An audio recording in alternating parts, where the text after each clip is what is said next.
Mbola manomana fidirana amin'ny fanadinam-panjakana fifananana idirana amin'izay fanadinam-panjakana izay ry zareo avy eo anivon'ny KS ary misy mihitsy moa ny faradoboka ao tanterahana amin'ny fanadinam-panjakana idirana au percepteur de finance et trésor mitondra fanazavana sy ny tsara ho fantatra misy kokoa mahakasika izay Ramatoa Erzolalaina Detrich fanazavana azy.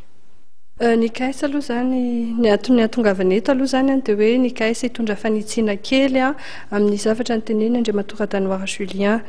Ny KS moa izy dia manomana préscolaire ary tena marina zany satria hoe eo am-pikarakarana anazy zay nahita zany zay fa hoe misy lacune ny enseignement supérieur dia fantatra fa avy aty amin'ilay base ny mahatonga an'izany dia zay ny mahatonga ny KS hanomana an'ilay préscolaire.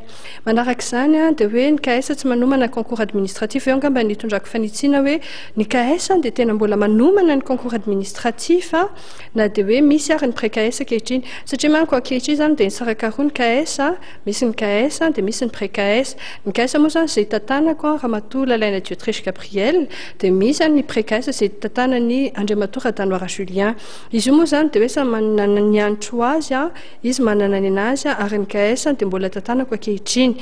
Manomana concours administratif zay ankehitriny dia misy ny rentrée moa zany amin'ny fahafolo Jona zao dia nidirany agent inspecteur officier ary ny commissaire de police. Io moa zany ilay faradoboka izay hitantsika any amin'ny affiche reny 50 000 francs 3 ary 0 ariary Nicolage.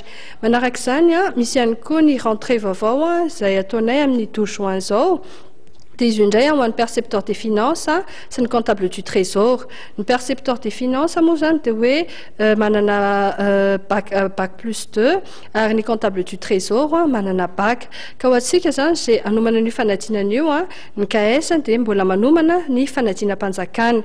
Ny toerana misy antsika moa dia izay efa fantatrareo hatramin'izay dia tia Mbandy Kazitokana Mbandy raha vao miala amin'ny total Kazitokana ianao dia hidinao aty Mbandy dia misy ny station pompage ny Jirama dia ampitany station pompage ny Jirama io misy plaque ngeza be hoe KS dia efa nataonay ho mora hitany rehetrarehetra.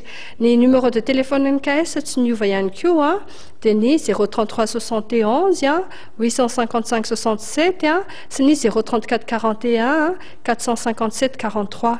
Averiko indray mandeha ny adresse ny KS moa zany dia ao amin'ny l'OVF 26 Kazitokana Mbandy izay efa hitantsika hatramin'izay dia ny numéro de téléphone zany dia ny 033 71 855 67 sy ny 034 41 457 43. Ny teny farany moa zany dia hoe araka ny efa fantatritsika misy ny pré-KS dia misy ny KS ary tsy ireo ihany manomana concours administratif fa be dia be ny manomana concours administratif.